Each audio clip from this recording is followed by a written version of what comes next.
Tai šiandien yra 2022 metai, sausio 22 diena.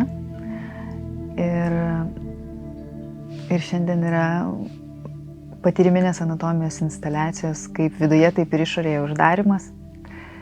Tad nusprendžiau, kad norėčiau, jog šiek tiek tai būtų užfiksuota video formatu, kad galima būtų pristatyti šį patyrimą ir šią idėją daugiau žmonių, negu tie, kurie buvo per 3 savaičių čia apsilankę.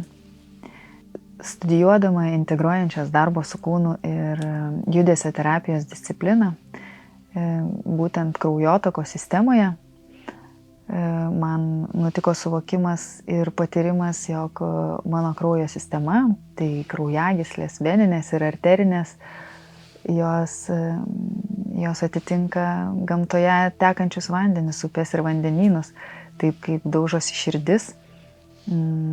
Taip matau aš vandenyno putas ir purslas ir bangas, o kaip teka maži upeliukai miškeliuose, pievose, tai yra taip mūsų pirštų galiukų, kojų pirštų galiukų esančias kraujagyslės.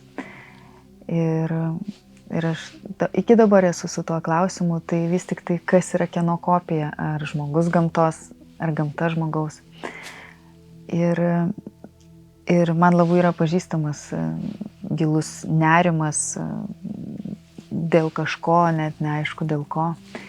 Ir tos terapijų studijos atsirado su ta pačia priežastimi, kad beieškant atsakymų, kas yra tas pasaulis, kurį aš taip labai gerai jaučiu, bet aš jo nematau. Tas pasaulis, kurį galėčiau prilyginti vėjui.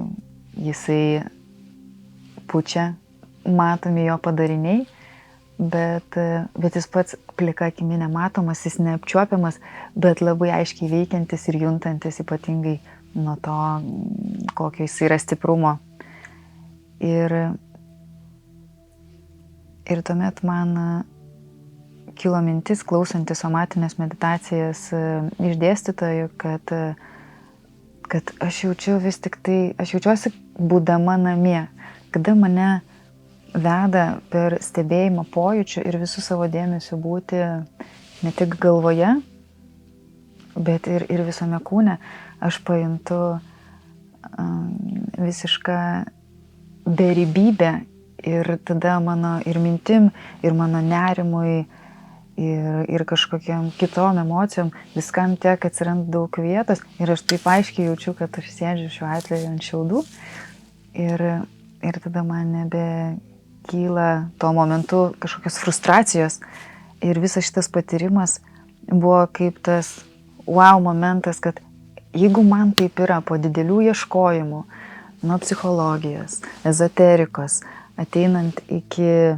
tos galvos ir viso kūno ir energetikos, kaip pasakyti, suvedimo į vieną šitose studijose ir patyrimo, kad va dabar aš esu namuose, pasidalinti su žmonėm. Ir taip gimė šitą instaliaciją, kaip viduje, taip ir išorėje. Ir kada aš palengva turiu įrankių, kaip nusiraminti, kaip būti su tuo, su kuo būnasi, su tuo, kas vyksta, taip kaip aš negaliu pareguliuoti iš tikrųjų saulei, ar jinai švies ar ne, ar lietui, ar jisai lis ar ne, taip tos emocijos jos nutinka ir aš suprantu, kad visa, ką aš galiu padaryti, tai tiesiog išmokti su jomis būti, rasti joms kur kas daugiau vietą.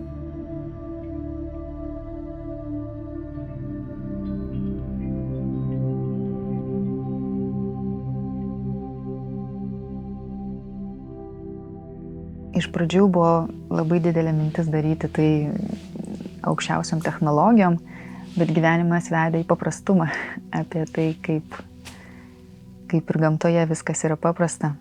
Dieną keičia naktis, audras keičia ramybę ir žiemą keičia pavasaris, pavasarį vasarą. Taip ir čia galiausiai gyvenimas pakvietė padaryti jaukius kambarėlius šiauduose žmonėms, kurie gali ateiti, įsitaisyti, kaip kamera patogu, turėti tą technologiją, kuri yra nei visiškas išganimas, nei visiškas blogis, tiesiog priemonė žmonėm matyti tai, ką galima parodyti, tai yra gamtos vaizdus.